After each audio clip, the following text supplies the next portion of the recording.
इस जनरेशन का पहला प्यार पैसिव इनकम है। एक दिन ऐसा नहीं जाता जहां मुझे एक 22 साल 25 साल से ईमेल नहीं आती कि अंकुर मैं चाहता हूं कि 30 साल में रिटायर कर जाऊं, मनाली मूव करूं, पैसिव इनकम 50,000 रुपए महीना बस आता रहे, जिंदगी ऐसे जीऊं। तो इस वीडियो में हम आपको एक किरदार से मिलाना चाहते हैं। किरदार का नाम है रोहन, 26 साल के, सॉफ्टवेयर इंजीनियर है, बैंगलोर में काम करते हैं, अच्छा खासा कमाते हैं, 5 लाख रुपए सेव कर चुके हैं, लेकिन पैसिव इनकम की ऐसी चोट लगी है जिसकी कोई सीमा ही ना हो। जनाब 50,000 रुपए महीना कमाना चाहते हैं पैसिव, बिना उंगली उठाए हुए आराम से हर महीने पूरी शिद्दत के साथ आ जाए उनके बैंक अकाउंट। तो वो आए मेरे पास 5 आइडिया लेकर, एंड इन 5 आइडियाज को इवेल्युएट करेंगे, धीरे धीरे देखेंगे कि इनकी सच्चाई क्या है, एंड ये पता करेंगे कि इन 5 में से क्या कोई भी प्लान काम कर सकता है, और अगर हाँ तो कैसे और कब। प्लान नंबर 1, रोहन आते हैं, बोलते हैं अंकुर, आपके वीडियो से जितना सीखना था सीख लिया, आपको कुछ पता ही नहीं है। आप आज भी उठ के हर मंडे ये वीडियो बकर बकर बकर बकर कोर्स बेच रहे हो, किताबें बेच रहे हो, एक्टिव इनकम है भाई, पैसिव इनकम कमाएगा 50,000 रुपए। तरकीब पता चल चुकी है। पता चल चुकी है? वाह यार रोहन, बहुत बढ़िया। क्या है वो तरकीब? रोहन डिविडेंड स्टॉक्स खरीदेगा। आप शायद जानते नहीं होंगे डिविडेंड स्टॉक्स के बारे में। मैं बताता हूँ। ये स्टॉक आप खरीदते हैं, ये साल दर साल आपको एक डिविडेंड देता है, कभी 2%, कभी 3, कभी 4, स्टॉक प्राइस के ऊपर। तो बिना स्टॉक बेचे हुए आपको आमदनी मिलती है साल दर साल। देख रहे हैं? दिमाग देख रहे हैं? बढ़िया यार रोहन, तो काफी बड़े हो गए।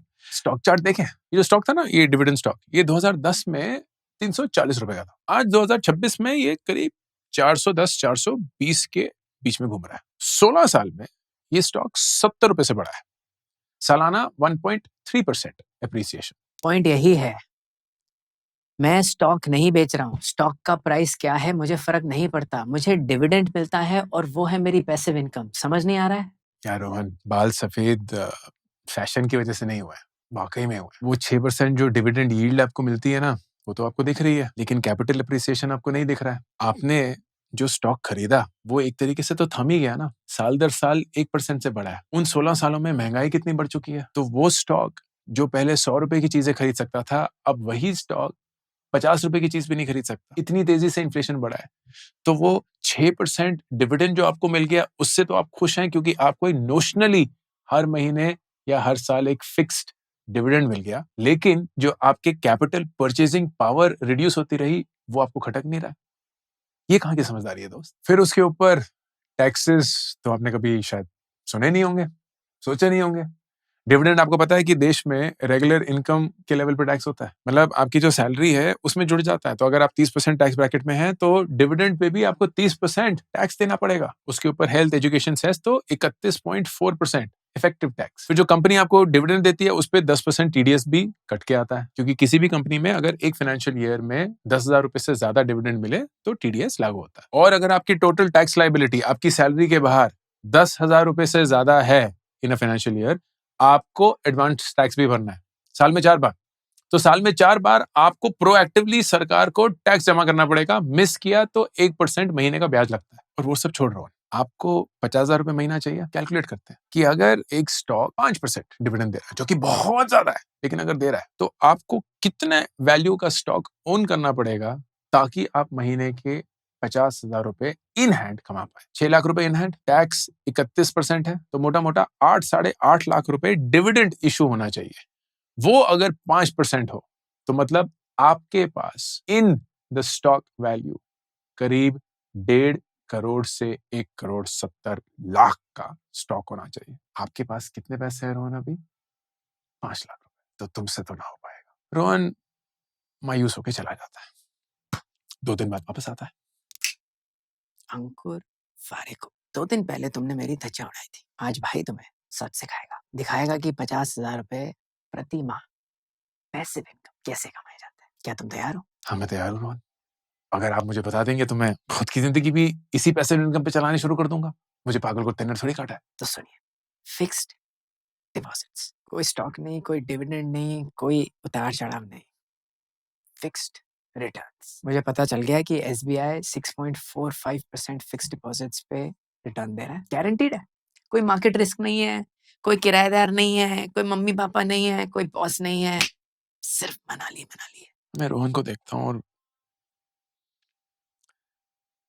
समझ नहीं आ रहा, तरस खाऊं, चपेड़े मारूं, मन में गालियां दूं, या मेरे 5 साल पुराना YouTube वीडियो नाक बंद करके पिला दूं। मतलब अगर इतने सालों बाद ये इंसान ये नहीं समझ पाया है कि फिक्स डिपॉजिट काम कैसे करते हैं, तो क्या ही समझेगा। रोहन, तुम 30% टैक्स ब्रैकेट में हो ना? हाँ हूँ। तो एफडी का इंटरेस्ट डिविडेंड जैसा ही टैक्स होता है इनकम लेवल पे, तो मतलब 6.45% इंटरेस्ट जो आपको मिल रहा है उस पे अगर हम 30% टैक्स लगा दें तो आप गिरकर ऑलरेडी अराउंड 4.5 या 4.7% पे पहुंच जाते हो। इन्फ्लेशन है करीब 6-6.5%। अगर मैं आपकी जिंदगी का इन्फ्लेशन देखूं रोहन, जहां आप हर साल फोन अपग्रेड कर रहे हो, हर वीकेंड पे पार्टी कर रहे हो, कपड़े खरीद रहे हो, स्नीकर्स ले रहे हो, ये वो, तो शायद 8-10% होगा। मैं बोलता हूँ 6% ही मान लो। मतलब एफडी के इंटरेस्ट पे डिविडेंड जैसे ही आपके पैसे जंग खा रहे हैं।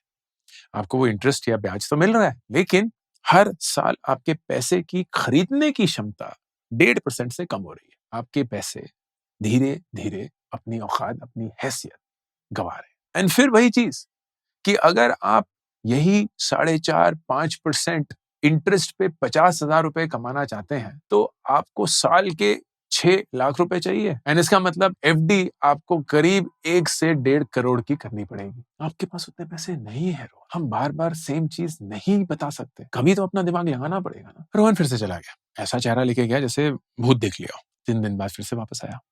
थक चुका हूँ मैं ये जिल्लत भरी जिंदगी जी कर।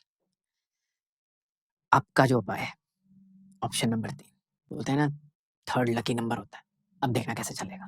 वाह, I love your confidence and your optimism. बताइए क्या प्लान है इस बार का? भाई रेंटल इनकम पे अब अपनी जिंदगी चलाएगा। कहां से शुरुआत करनी पड़ेगी? ओके रोहन, रेंटल यील्ड क्या होता है पता है आपको? यार आपने अपने आप को ज्यादा समझदार मत समझा करो। आपको लगता है कि आपको सब कुछ पता है। आप एकदम ऐसे फरीदाबाद के स्टूडियो से बैठकर ज्ञान देते रहते हो और आपको लगता है कि पूरी दुनिया गधी है। मुझे ऑफ कोर्स पता है कि रेंटल यील्ड क्या होता है। Okay great. आपको क्या लगता है कि बैंगलोर, मुंबई का रेंटल यील्ड क्या है? बैंगलोर का रेंटल यील्ड करीब 3.3% है। इसका मतलब क्या होता है 3.3%? मतलब घर की जो वैल्यू है हर साल आपको किराए में 3.3% वापस मिलेगा। तो अगर घर 1 करोड़ का है तो आपको 3.3 लाख रुपीस मिलेंगे। बहुत बढ़िया रोहन, मैथ्स तो आपकी काफी अच्छी है। ये जब आपको इनकम मिलती है इस पे कुछ खर्चे भी होते हैं क्या? खर्चे क्यों होते हैं? किराया है, मकान मालिक को पूरा किराया मिलेगा। यही तो तुम मात खा गए दोस्त। सबसे पहले ये इनकम टैक्स होगी, क्योंकि आपकी रेंटल इनकम है, आपकी इनकम में जुड़ेगी, जो आपका इनकम स्लैब है उसके अनुसार ये टैक्स होगा। नंबर 2, क्योंकि घर आपका है, आपको उसके मेंटेनेंस का खर्चा देना पड़ेगा।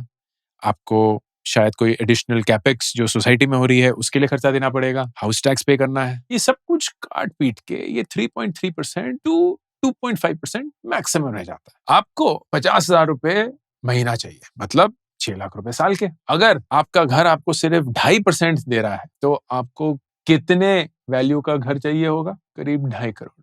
आपके पास कितने पैसे हैं रोहन? 5 लाख। तो क्या सोचा है? लोन लेंगे अंकुर। हर एक इंसान लोन लेता है। आप ही ने बताया कि घर का लोन लेना जिंदगी का एक प्रॉपर कायदे भरा लोन होता है, तो वही लेंगे। सब बोलते हैं ना कि वो ईएमआई जो है वो रेंट को मैच कर जाती है तो घर फ्री हो जाता है, वही हम करेंगे। ओके, देखते हैं कि क्या होता है। आपके पास है अभी 5 लाख रुपए। फर्ज करिए कि आपने जोड़ जाड़ के 2 करोड़ का घर ले लिया, जिसमें से आपको 30% डाउन पेमेंट करनी पड़ेगी। 15% मान के चलते हैं, 30 लाख रुपए। अभी कहां से आएंगे मुझे नहीं पता है, लेकिन चलो आपके पापा ने आपको देख लिया।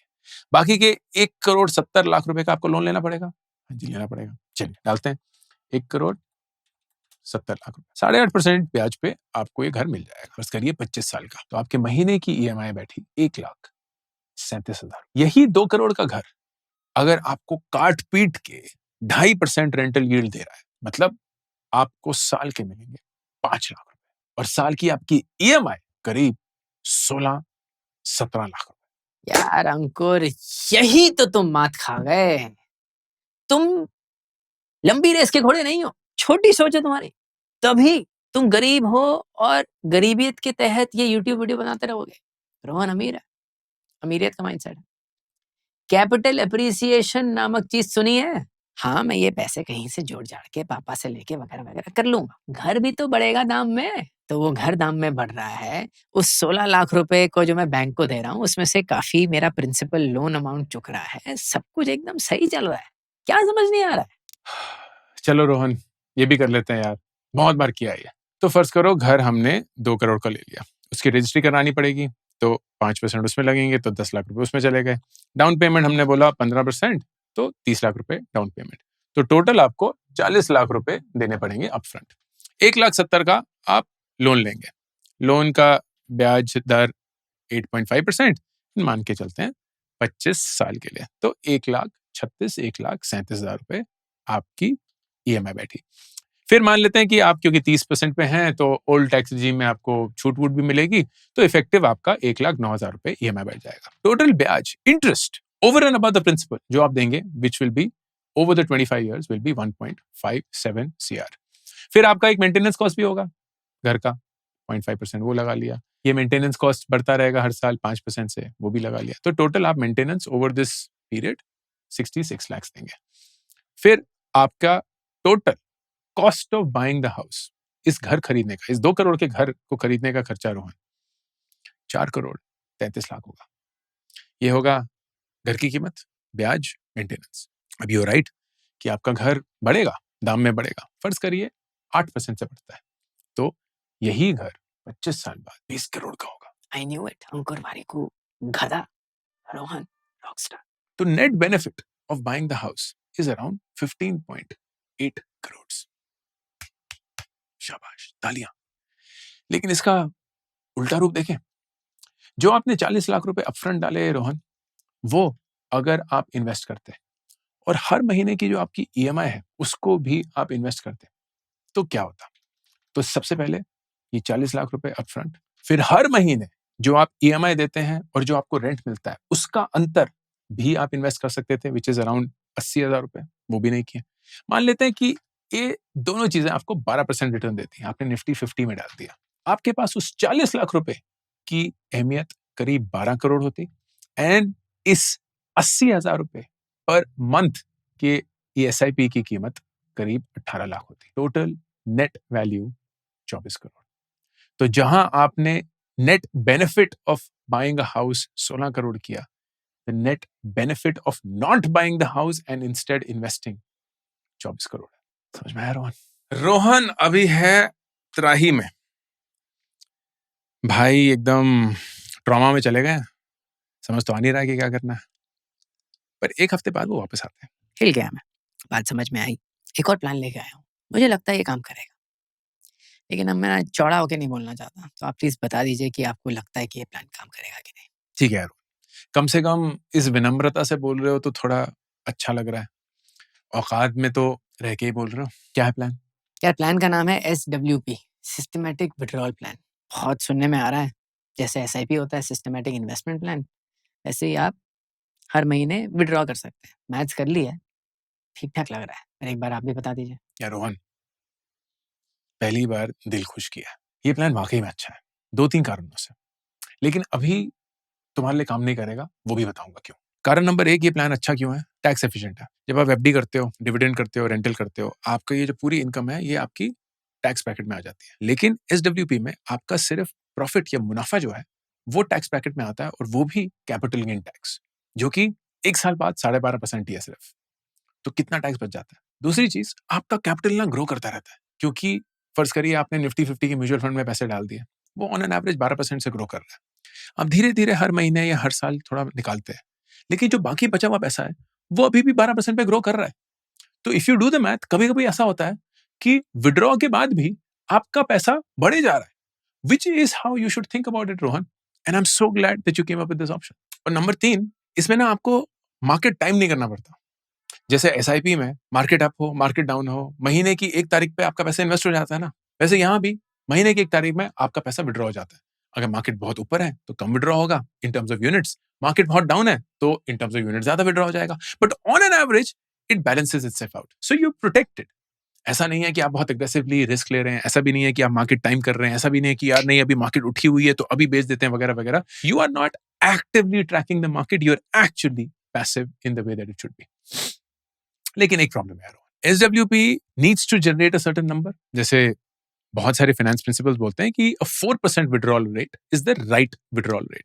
लेकिन अगर आपको वो 6 लाख रुपए साल के चाहिए, 50,000 रुपए महीना, तो वो 4% स्टिल मीन्स कि आपको 1.5 करोड़ रुपए चाहिए होंगे in a mutual fund to be able to safely start a SWP. वो आपके पास नहीं है. That is why despite this being a good option, it will not work for you right now. तो अब तुमने फाइट मार ली. मैं एक 5वां ऑप्शन दे दूं तुम्हें रोहन. एक ऐसा ऑप्शन जो मुझे लगता है 26 साल की उम्र में आपके लिए सबसे बेस्ट ऑप्शन है. उसके लिए कहानी सुनाता हूं, खुद की कहानी. 1996 में जब मैं 16 साल का था, तब मैंने कमाना शुरू किया. पहली कमाई मेरी ट्यूशन से थी. अपनी खुद की सच्ची कहानी बता रहा हूं. ट्यूशन से ज्यादा नहीं कमाता था, कुछ 300-400 रुपए महीना रोज ट्यूशन लेता था 1 घंटा बच्चों के लिए. 16 साल का था तो खुद ही 10वीं कक्षा में था, 8वीं 6ठी इन क्लास के बच्चों को मैथ्स और साइंस पढ़ा रहा हूँ. 4-5 साल वही किया. अपनी पूरे कॉलेज में भी वही ट्यूशन चला के अपने कॉलेज की फीस भरी. If I back calculate how much I was earning at that point of time per hour, मेरे हर घंटे की कमाई करीब 9 रुपए थी. This was at the age of 16. आज मैं 45 साल का हूँ. आज अगर मैं अपने साल की आमदनी को अपने साल के वर्किंग आवर्स से कैलकुलेट करूं या डिवाइड करूं, मैं ऑन एन एवरेज हर घंटा करीब 2 लाख रुपए कमाता. If you calculate the increase in percentage annually, जिसको बोलते हैं CAGR, compounded annual growth rate, that comes to around 48%. मतलब हर साल 16 साल की उम्र से 45 साल की उम्र तक मेरे पर घंटे की कमाई 48% से बढ़ी. मैं तुम्हें दावे के साथ लिख के दे सकता हूं रोहन, इस दुनिया में कोई ऐसी इन्वेस्टमेंट नहीं है, कोई भी ऐसी इन्वेस्टमेंट नहीं है जो आपको 25-28 साल तक हर साल 48% रिटर्न. सिर्फ और सिर्फ एक ही एसेट है, तुम खुद हो. 26 साल की उम्र में रिटायर करने का मत सोचो. 26 साल की उम्र में अपने आप में इन्वेस्ट करने का सोचो. अपनी स्किल्स बढ़ाओ, अपनी आमदनी बढ़ाओ. Gate active with your income, क्योंकि दुनिया में इतने जरिए हैं पैसे कमाने के, इतनी सारी चीजें हैं जो तुम सीख सकते हो रोहन, अगर तुम में सीखने की शिद्दत हो, अगर तुम में सीखने की फितरत हो. क्योंकि जो इंसान सीखता है, हर साल सीखता है, हर वक्त सीखता है, जिज्ञासा से जिंदगी जीता है, वो हमेशा जीतता है. क्योंकि वो पैसे के लिए नहीं कर रहा है, वो अपनी फितरत से सीख रहा है. और क्योंकि वो सीखता रहता है, वो उस इंसान से हमेशा जीतेगा जो किसी पॉइंट पे बोलता है मुझे अपनी जिंदगी अब पैसिवली जीनी है. मैं तुम्हें ये नहीं बोल रहा हूँ रोहन कि अपनी जिंदगी बर्बाद करके पैसे कमाओ ताकि 60 साल की उम्र में जब तुम्हारे पास दांत ना हो, हाथ ना हो, टांगे ना हो, तब तुम करोड़पति बनो ना. मैं बोल रहा हूँ कि अपनी जिंदगी एक ऐसे ढंग से जियो जहां तुम रोज जिंदगी जीने के लिए एक्साइटेड हो, ईगर हो. तुम चाहते हो कि मंडे आए, तुम चाहते हो कि तुम काम करो, क्योंकि तुम्हें उस काम में पर्पस दिखता है, उस काम में ग्रोथ दिखती है. हर एक इंसान को काम करना है, ये इंसान की फितरत है. हम सिर्फ सोने के लिए, खाने के लिए पैदा नहीं हुए थे, हम एक पर्पस ढूंढने के लिए पैदा हुए. रिटायरमेंट का मतलब ये नहीं है कि तुम काम करना बंद कर देते हो. रिटायरमेंट का मतलब ये है रोहन कि तुम पैसे के लिए काम करना बंद कर देते हो. मैं रिटायर कर चुका हूँ. 45 साल की उम्र में मैंने इतने पैसे कमा लिए कि मुझे जिंदगी में पैसे कमाने की जरूरत नहीं है. लेकिन आज भी मैं ये वीडियो इसलिए बना रहा हूँ क्योंकि मैं इसमें अच्छा हूँ, क्योंकि मुझे इससे खुशी मिलती है. मैं कोर्सेज इसलिए बना रहा हूँ, लोगों को इसलिए पढ़ा रहा हूँ क्योंकि मुझे पता है कि पढ़ाई ने मेरी जिंदगी कैसे बदली, जिज्ञासा ने मेरी जिंदगी कैसे बदली, नए नए स्किल्स एक्वायर करने से मेरी जिंदगी कैसे बदली. और मैं वही लोगों को सिखाना चाहता हूँ, बताना चाहता हूँ, देना चाहता हूँ. इसका मतलब ये नहीं है कि मैं चाहता हूँ कि लोग काम करना बंद कर दें क्योंकि उनके पास पैसे आ गए. मैं चाहता हूँ कि हर एक इंसान रोज सुबह उठ के अपनी जिंदगी जीने की उत्सुक, एक्साइटेड, ईगर. और वो है 5वां ऑप्शन, इन्वेस्ट इन योरसेल्फ. कोई रियल एस्टेट नहीं, कोई फिक्स डिपॉजिट नहीं, कोई SWP नहीं, कोई बकवास नहीं. Live life and enjoy life like it is meant to be lived every day. क्योंकि जब आप जिंदगी जीकर, खुशी खुशी जीकर उसको जीते हैं, you can not be defeated my friend. And that's what I want for you. 5वां option. This is Ankur Warikoo signing off. I'm super thrilled to announce my new latest project, India Genius Challenge. ये एक nationwide hunt है भारत के brightest young students का, aged between 13 to 15 years. एक online round followed by the national finals that will happen in Delhi, जहां सबसे brightest students को मिलेगी 10 लाख रुपए की स्कॉलरशिप. ऑनलाइन राउंड्स में daily, weekly, monthly winners announce होंगे. उनको मिलेंगे iPhones, iPads, PS5s, books, trophies, certificates and a lot more, all leading to the national finals happening in Delhi.